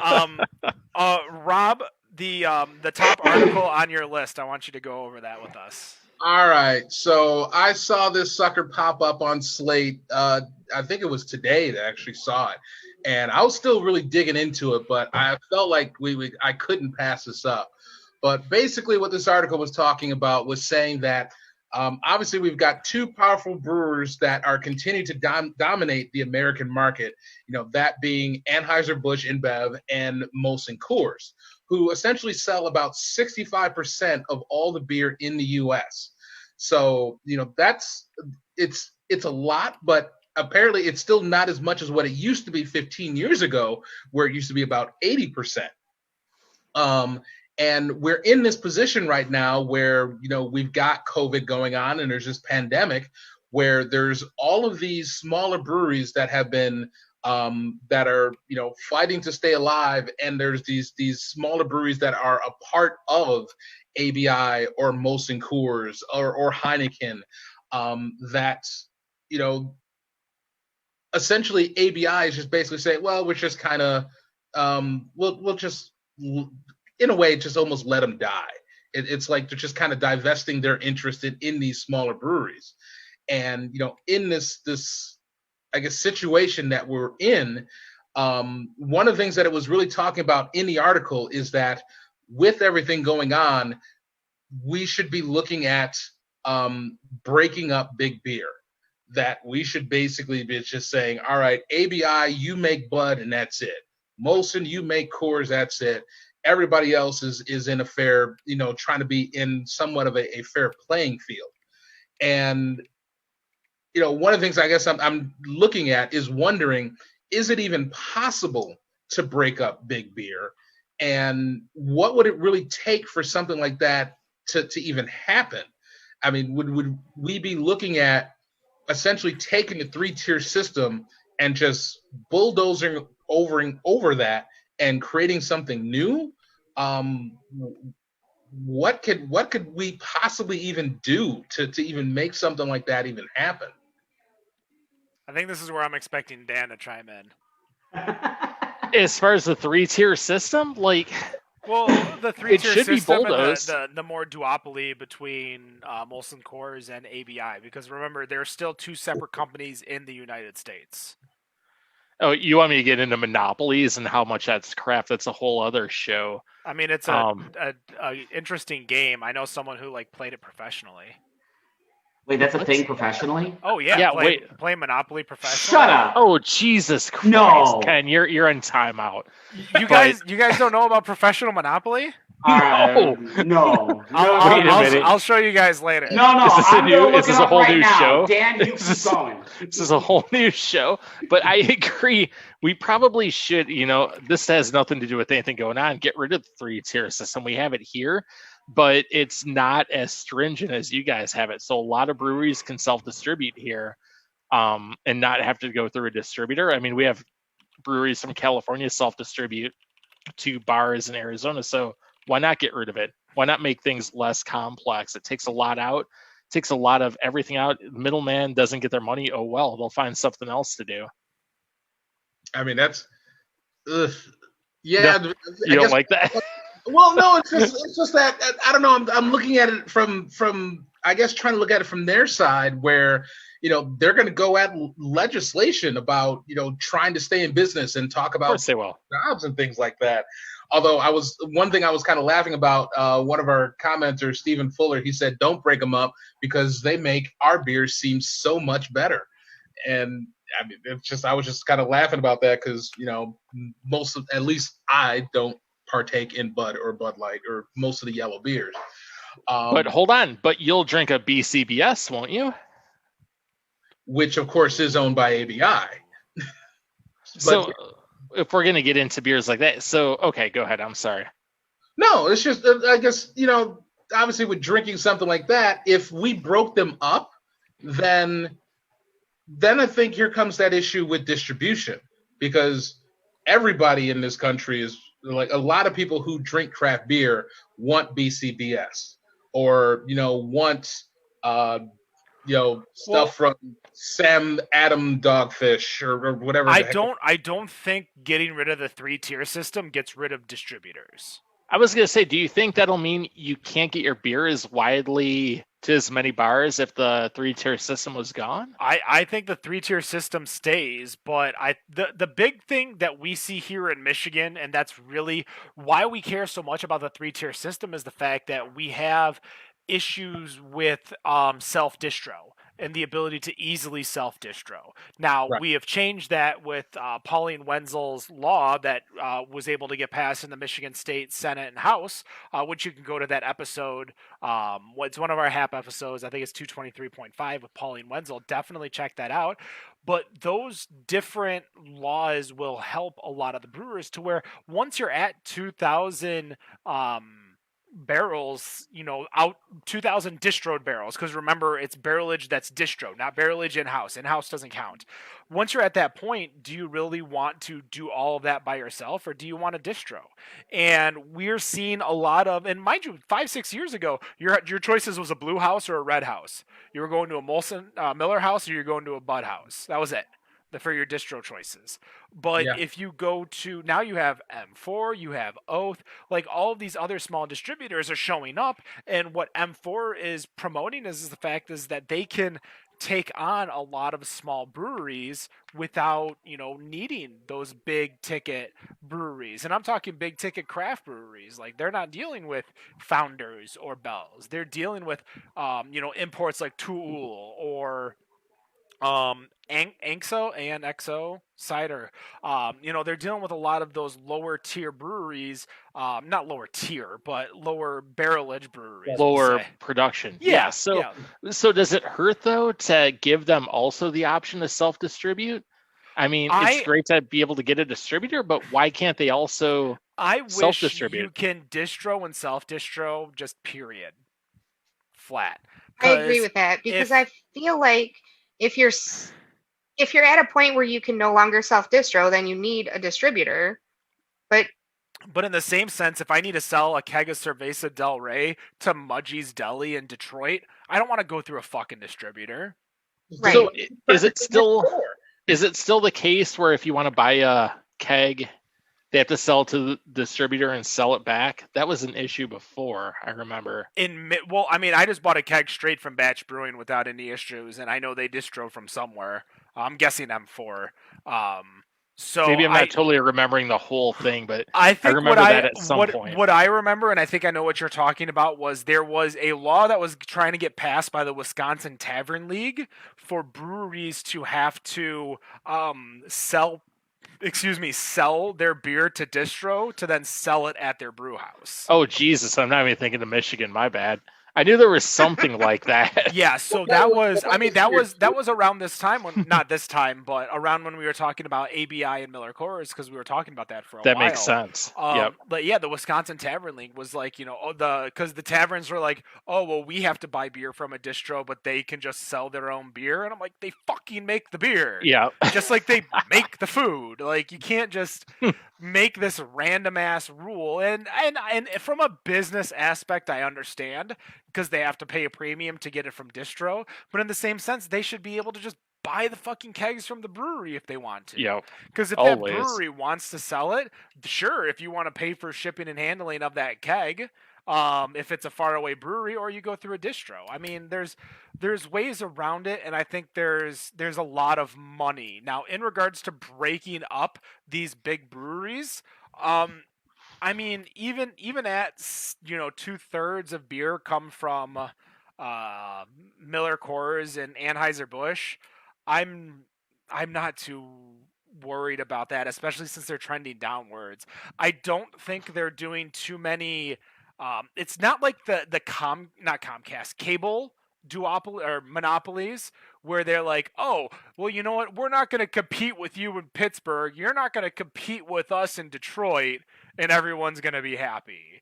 Like there's a word for that. And I don't know which one it is, but like they're not doing that. Now, when they start doing shady ass shit, like pushing people off of shelves, incentive programs. Oh yeah, I mean we had we talked about that a while ago too. Like you can't. I don't know. You can't do incentive programs. I think Goose Island should incentivize, their own programs for where if you're going to get BCBS, you better be selling some 312. Oh, they did. They did. I actually had one of my shops that I would go to tell me that in order to get more than one of the bottles of the ones behind the counter, I had to buy something else that they distribute, which is illegal in Michigan. Yeah. Very illegal. Very. I remember sending that to a liquor store in Sterling Heights, and I remember saying, "Dude, if you do this, like your name's already been struck. Like people are about to call the MLCC on you. I suggest taking down because it was a public post. Hey, you need to buy 1 6-pack of Goose Island to be able to buy Bourbon County." And I'm like, or you need to be a member of their club. But the smaller stores, they just wanted to get the product in, so they were trying to help. They were trying to help their sales, so they thought they would follow along with it. Which I don't understand how they didn't know what their laws were. This wasn't a smaller store. This wasn't a Joe's Pop and Shop. This was a very. I'll tell you guys offline. You know exactly what I'm talking about.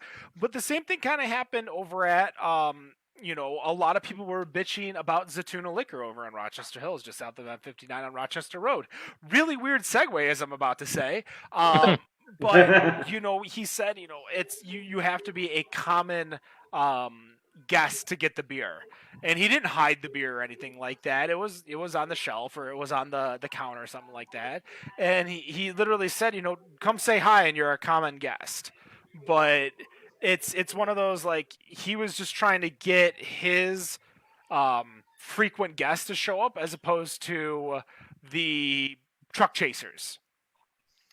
So he's like, I would like he didn't want truck chasers to show up to try to get the beer, and if the beer was sold out, walk out with nothing. Like there's smart management wise, but the issue is that again, you can't with alcohol sell it in contingency to sell another product. And yeah, so I mean we're really off topic on this, but and in regards to big beer, my opinion is that don't break them up, fuck them. Let them do what they're doing, because I think everyone is just stop buying them. I think the thing that we need to change is not breaking up the breweries, is breaking up the laws that are so antiquated. Yeah, I agree. Yeah, there's quite a few of those that are still on the books that go way too far back and need some updates. All right, so guys, I'm going to give you 2 minutes. We're done with the news. 2 minutes to go refill your beer, and I've got our game for the night. Oh boy! So I'm going to mute the episode, and we will. I'm not going to change the thing. God damn. I need to figure out a better way to do this, but we'll be right back with the Better on Draft podcast. You pick me up when I'm down. I sniff you up.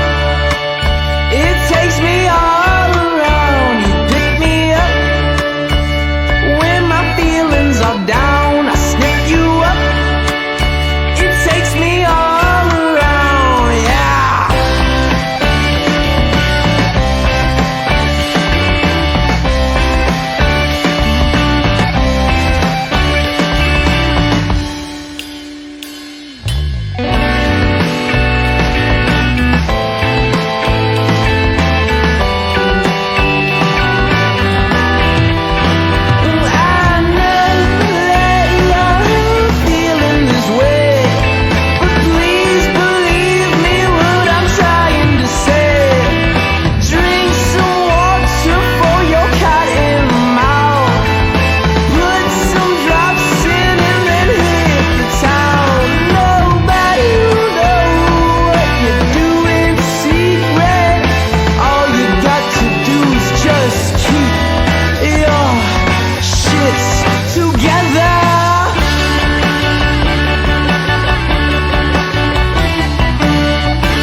Holy.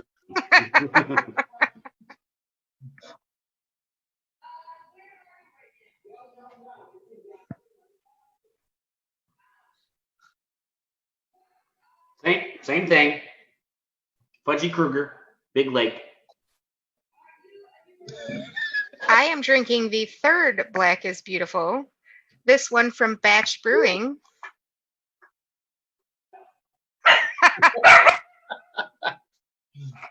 Well, I'm going to finish the mom jeans here. Did you turn the sound on, Ken? Turn the sound on, but my mic wasn't working, so they just didn't hear me, which is fine. Okay. Okay. Fair enough.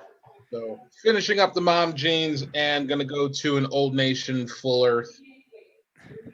Old Nation Full Earth. Dan, are you still drinking those 10%ers? You're muted. You're too, muted, Dan. You muted yourself. Damn it! No, I switched over to a Claymore Scotch Ale. I saw Dan say, "Oh shit, damn it." Yeah, that's exactly what I said. All right, so the game is pretty simple. A couple of you played it last week. What we're going to do is we're going to kind of go around. We're going to play this game called Over Under. I'm going to ask you a question. One person is going to answer the question. The other three are going to guess over or under. You get a point if you get it correct, and then if everyone gets it incorrect, then the person who guessed the number is going to get a point itself. So we're going to play a few rounds till the end of time. And by the way, I am drinking Westbound and Down Coffee Porter. It is from a brewery, Westbound and Down. Yes. So it's Westbound and Down, Westbound Coffee Porter. Redundancy, case of redundancy from Colorado.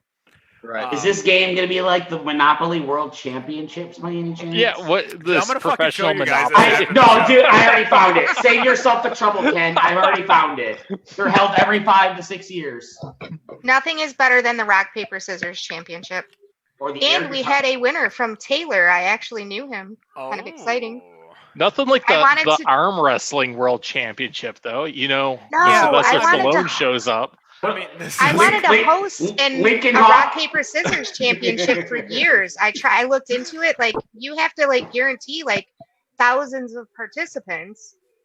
And then my friend of mine, his brother from Taylor, won the actual world title.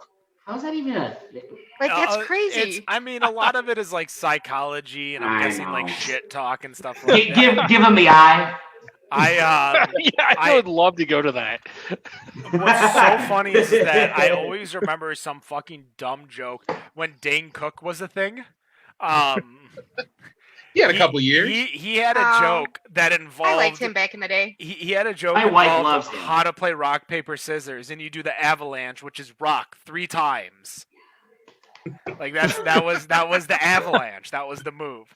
So I don't remember what game I was playing. I think I was playing some co-op game with my girlfriend, and because I just remember having to choose rock, paper, or scissors, and I'm like, let's choose rock. Let's choose rock again. Let's choose rock again. I think I know the game you were playing. Holy Did crap! it work? Because by the time you get to the third, the other person catches on. And that's paper, right? It was a game, so I'm guessing we automatically won no matter what. Tito wants to know which Black is Beautiful was best, Wendy.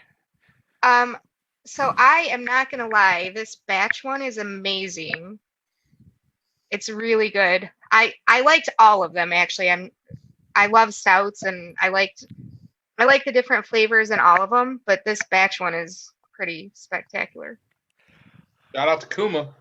Yes. I was laughing because they charged me $100 keg deposit. I'm like, oh, whatever. It's a deposit. I get it back.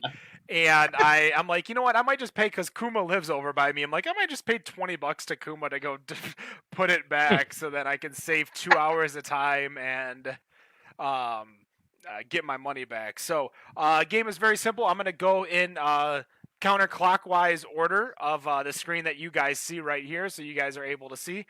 The one thing I ask of you guys that are playing is do not turn off your camera no matter what, because when you turn off your camera, it shuffles shit. Okay. Fun fact that Sorry. I've learned today. Don't worry. It's been a about rough it. day. Hey, it's okay. I have a stray dog here right now that I'm not used to.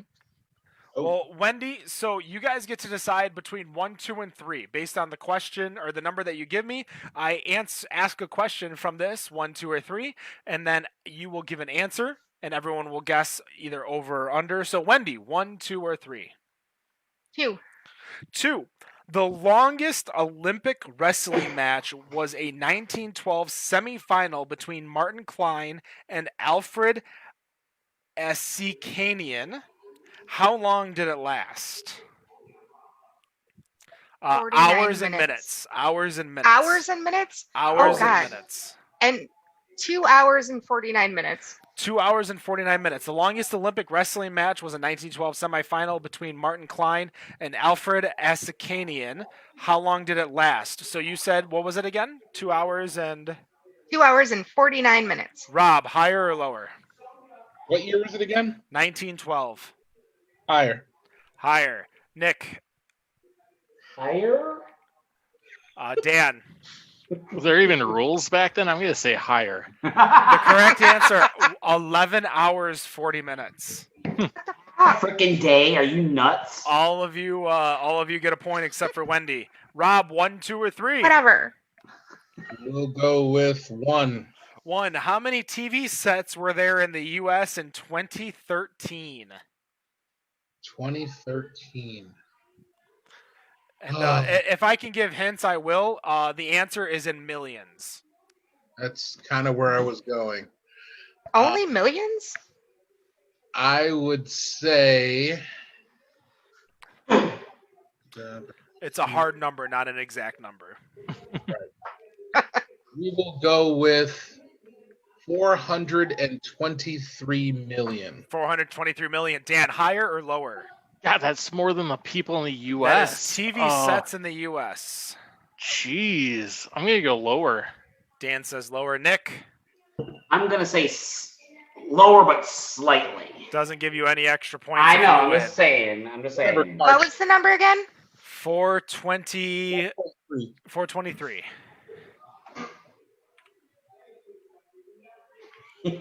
Yeah, I'll go lower. Wendy says lower. The correct answer, 219 million. Oh, wow. Everybody gets a point but Rob. That means there are still people without TV sets in America. That was 213. That was 2013, so you know. Yeah, but there's people with 6. Where I was coming up with that. Let's be honest. I mean, we have 4 here in I a was gonna say, 2-bedroom apartment, I got 4 or 5 here myself. we got 2 here. So I'll go with number 1, Ken. Dan says number 1. How many sides are on a triac? So I'm going to spell it after I say it.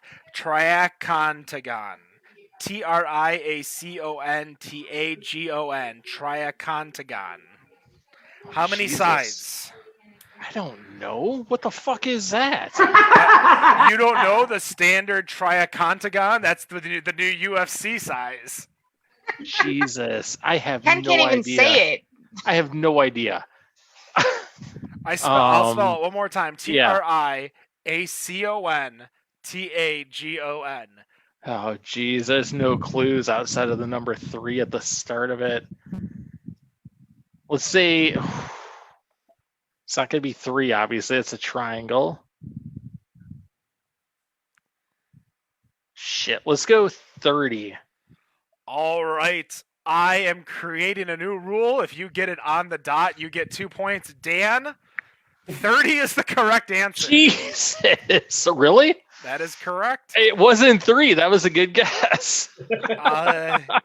You get 2 points. Nicholas, 1, 2, or 3? 2. 2.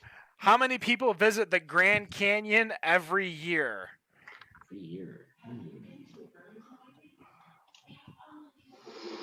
I feel like I shouldn't be in this one. I saw an article yesterday because someone died there. Well, don't forget that this is from a specific year.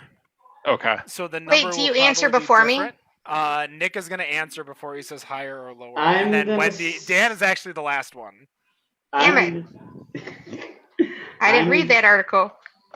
Yeah, me neither. I'm going to say 20. Someone fell off the ledge on the 3rd. That's why I know. So Yeah, I saw that too. I can't believe that actually happened. 25 million. 25 million. Wendy, higher or Probably lower? super off, by the way. I'm gonna say higher, but why the fuck were they on the ledge? Yeah, I want to don't know that. They were taking a picture. Just too. saying. Robert, higher. Were or they lower? taking a selfie?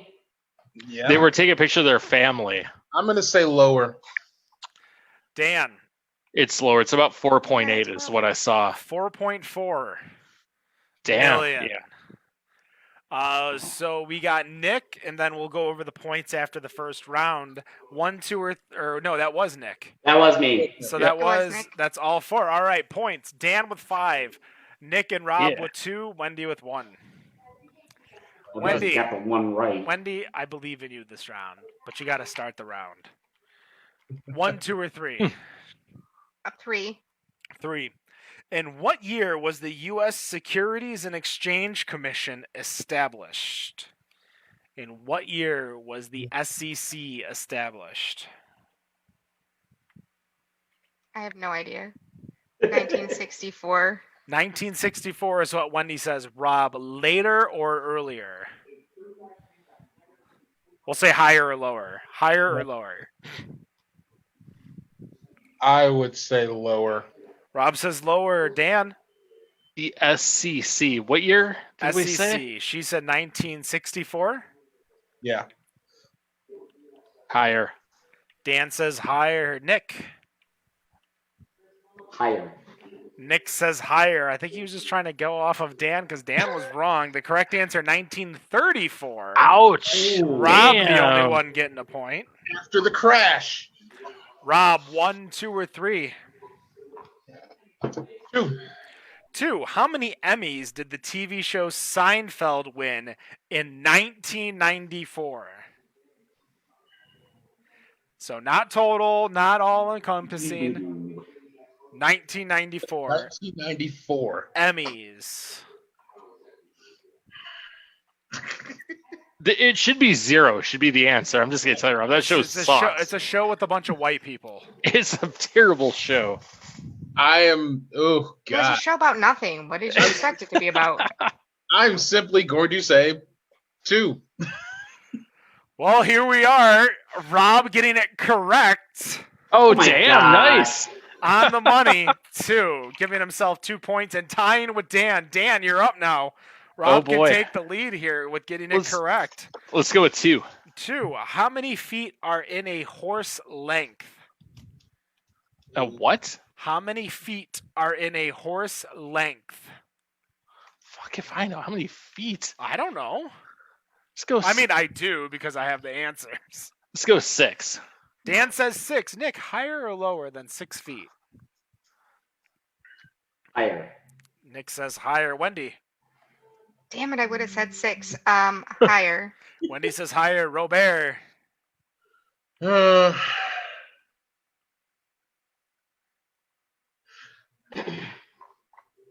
I'm going to say higher. Robert says higher and is going to take the lead. The correct answer is 8. Oh, damn. 8. I'd never heard of that before. A Nicholas. horse length is how far they can run, isn't it? Is that what it is? I had no idea. I think it is. You would think and I their would legs know are really that. long, so I assume that their It's running span is basically- big. It's I assume the length of their leg. yeah, it's from nose to tail. Oh, is it? Yeah, it goes the length goes from nose to tail. Oh, I had no clue. I assumed their leg is what we were talking about. Okay, cool. We'll go 1. I did think it was them running, but I did think about how long a horse would actually be, and it was definitely longer than 6 feet. Hey, you did have a haircut today, Nick. On Yes. average, how much does hair on a human head grow in a year in inches? A year in inches. A year in inches. So I'm guessing this is normal hair, not my hair. Is Dan's hair normal hair? Probably. He's got the longest hair. Mine would probably be a little bit above normal. I actually know the answer to this without even in thinking about inches. it. Is it a whole? Is it a whole number? Or is It there is, a decimal? it is a I'm whole not number. going to tell you. I will say 3 inches. Nick says 3 inches. Wendy, higher or lower? I'm going to say lower. Wendy says lower. Robert, In a year? in a year. 365.25 days. I'm saying higher. Rob says higher. Dan?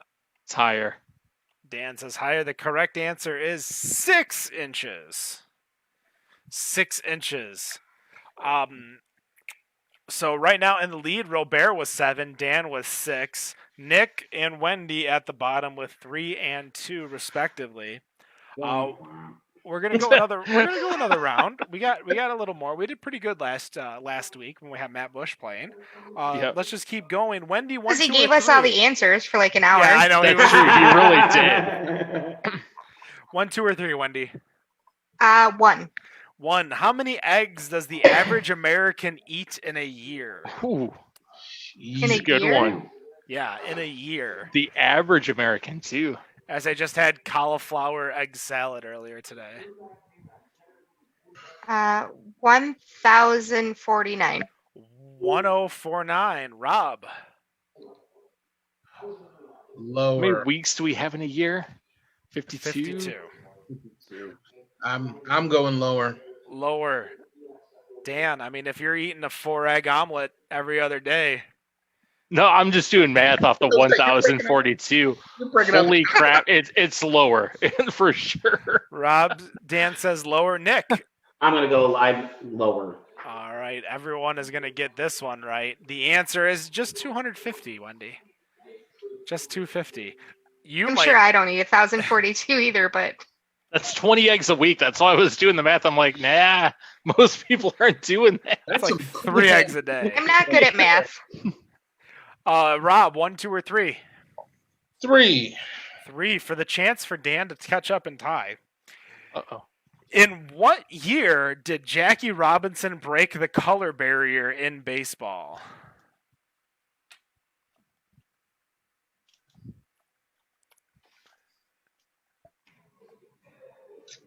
Careful, Rob. This is a history question. 1956. 1956. Dan, higher or lower? Lower. Nick. Lower. Wendy. Higher. The correct answer is 1947. Dan, was he still playing in the 50s? I don't know. I don't know either. I don't know at all. Dan, 1, 2, or 3? Let's do 3. All right. In what year, another year question, was Ernest Hemingway's A Farewell to Arms published? Ooh. Ernest Hemingway's A Farewell to Arms published. Hemingway is between the wars. Jeez. Was he in Cuba when he wrote this? I don't know. I did not ask him. 1927. Dan says 1927. Nicholas, higher or lower? Higher. Nicholas says higher. Wendy? I say higher. Wendy says higher. Robert. Dan, you missed it by that much. It's higher. 1929. Oh, damn. I was close. Y'all didn't even know what he was talking about. Is the correct answer. Hey, I've been to his house I've in been to Key Havana. West. It's okay. Have you? Nice. Yeah, Nicholas, we I did need a tour there. It was A pretty 1, cool. 2, or 3 That's from awesome. We'll do 3. In what year, another year question, hey, did the bubonic plague begin in Europe? That was great. In what year did the bubonic plague occur in Europe? You should have read that in articles lately. I don't read the news as much as I probably should. I don't either. I don't even know. Just so y'all know, that's treatable in 2020. The bubonic plague is treatable. Yeah. But in the Middle Ages, was it? Clearly, Wait, was is it not. a vaccine? Yeah, I don't know. It might be a microchip if you're getting that vaccine. So I don't even know. I'm just gonna throw a random freaking year. Everyone's gonna get a point. 1263. I don't know. 1263. Okay, Wendy, higher or lower than 1263 for the? I'm gonna go with higher. Wendy says higher. Robert. Lower. Robert says lower. Dan. It's higher. Dan says higher. The correct answer is higher, 1347. Oh, I guess it wasn't that far off. Okay, all right. No, That's a tough one. That was a All good right, guess. okay. Robert and Dan in the lead with I 9. live with that. About 80 years difference. At least I was close to the century. Both, So I have like 3 points at this point. well, both Nick and Wendy doubled their scores this round. So Nick is at 6 and Wendy is at 4. Sexy. Let's go one more and then we'll call it a draw, or we'll call it a winner or loser.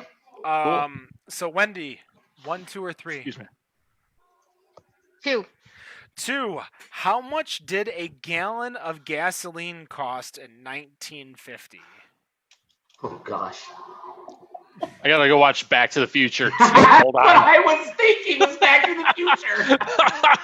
Get your little Texaco Mr. station, Sandman. full service. Bring me a drink. No, Back to 29 Bring me a cents. dream. Was it a dream? Sandman. I guess I'm going. I'm going. No, that's Well, even I got- better. I like bring me a drink better. Yeah, I got a drink instead. I wish I could mute you. You can't. This is my I think Zoom I said account. 29 You can't- cents. All right, Wendy says 29 cents. Rob, higher or lower? You were there. Right, I was there. That's right. Hold on, I gotta back up for a second. Call Biff. He might know. Yeah. Where's Biff at? Still putting on the He second paid coat. $300 to Second get. He paid $300 to get his car fixed in 1959. I'm going to actually say slightly lower. All right, and Dan, it's 55. Oh, my bad. But he paid $300 for that. $300. All right, 29 cents. Higher or lower? Daniel. I'm gonna go higher. Daniel says higher. Nicholas. I'm going lower. Nicholas says lower. The correct answer is lower, 27 cents. Ouch. Oh, I think it was like half of that. Okay. All right, Dan's chance to tie Robert right here. Robert, 1, 2, or 3? 1. What is the surface area of land on Earth in square miles? Does that include the water? What? Surface area of land Of land. on Tired. Earth. Square miles. This is like a trivia questions dream. I'm just trying to like. Where's James Holzhauer when you need him? Yeah. Or Ken Jennings. I don't think Or that other dude. thinking any harder isn't going to help you, Rob. All right. You ain't going to get it correct. I am going to say. Wendy's Wendy's like, what? He might.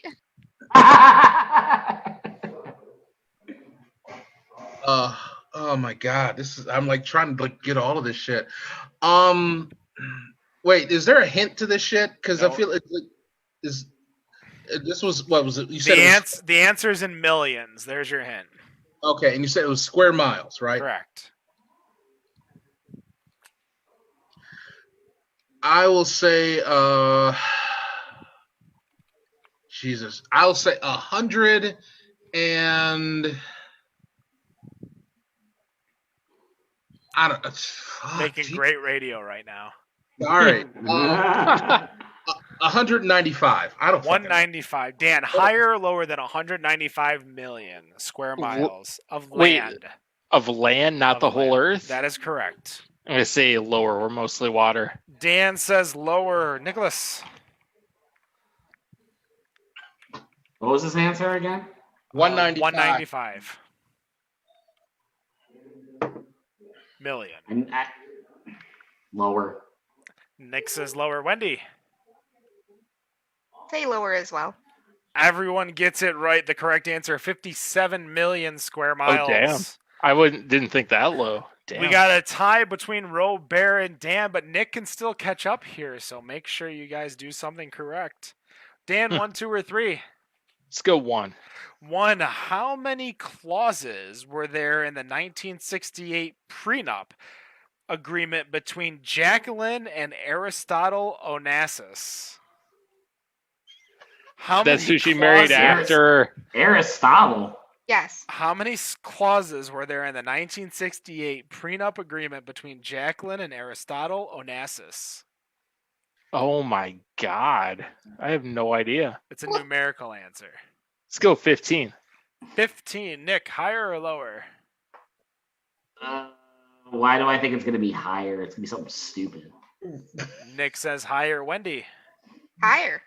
Wendy says higher. Rob? For some reason, the first number that came to my head was 27, so I'm going higher. I just looked it up. It's ridiculously higher. I'm like, well, Rob, you would be really off too, but the correct answer, because you said higher, is 172. I was like, what the fuck? Jesus, did he have to... That's a lot of money involved there. There's a lot of stuff to think about, man. 170? Nick, you ready? If you get this correct, you tie. Ooh. If you don't, Dan or Rob can win. All right. Let's see if I can play spoiler. Probably not, but we'll see. All right. 1, 2, or 3? 2. 2. What is the average height of a full-grown male Great Dane in inches? Great Dane? Great Dane. What is the average height of a full-grown male Great Dane in inches?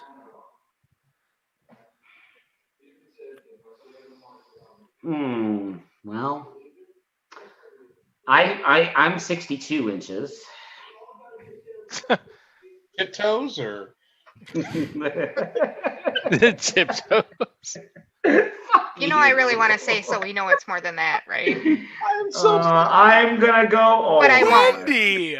I heard you say it. Oh my God, I can't believe. I said, but I won't, because it's not much more. It's a lot more than what I am too. So I'm gonna go with 71 inches. It's probably not even close to that. Good Lord, that's a beast. It's a Great Dane.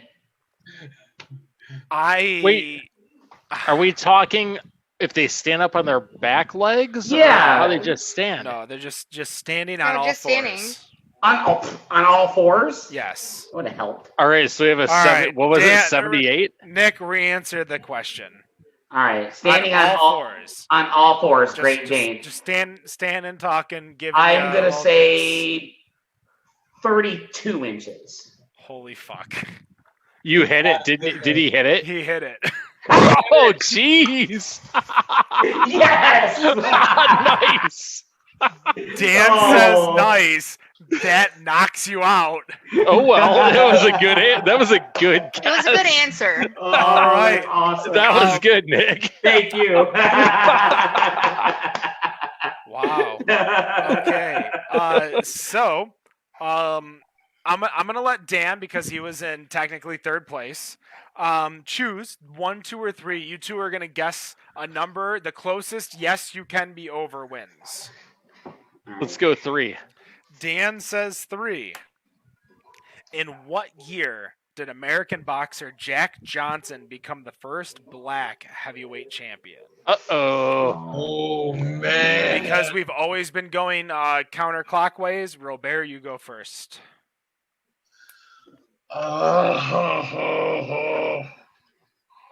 Jesus.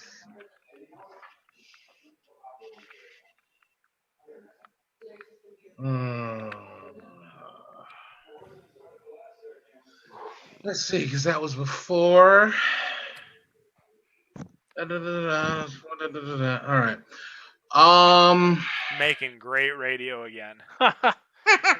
Yeah, Rob, what are you thinking? I am thinking. I am thinking 19.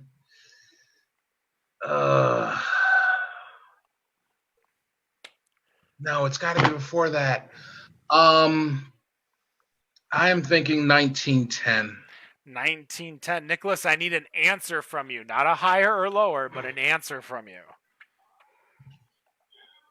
I'm gonna say 1930. $1, Bob. Oh, Nick 1930. going with 1930. The correct answer, Ooh. 1908. Rob. Oh, yeah, man. Nick, he was retired. I was like, oh. Oh. Well, Robert with the win. Nice, good job, Rob. man. Awesome. That was a good guess. I Yeah. tell you what, Nick getting that on the nose right there to secure his place in overtime was amazing. All I could think about on that last question was Joe Louis. Okay, Joe And that's Louis. the thing is that Joe Louis was kind of 30s, 40s era. Yeah, Joe Louis was after. Before that, and like Jack Johnson was like born in like the late 1870s. So that was the only place I had to go was like just like somewhere in that late 1900s, early 1910s. It had to be somewhere in there. That was a good guess. Guys, that's going to do it. Better on Draft Podcast 226. Again, thank you, Secret Hopper, for joining us. Don't forget to like us on Facebook, Instagram, and Twitter, which is Better on Draft. On Untapped, you can see all the beers we drank at BOD Podcast. That's BOD Podcast. Don't forget to leave us a review on iTunes. Tell us what you think. Tell us what you like. Tell us what you don't like. Be honest. But, of course, leave us 5 stars. Don't forget to check out our sponsors, North Center Brewing over in Northville, Michigan, as well as Zatuna Liquor over in Rochester Hills. And no matter what you think of your beer, we think it's Better on Draft. Have a good night. Peace.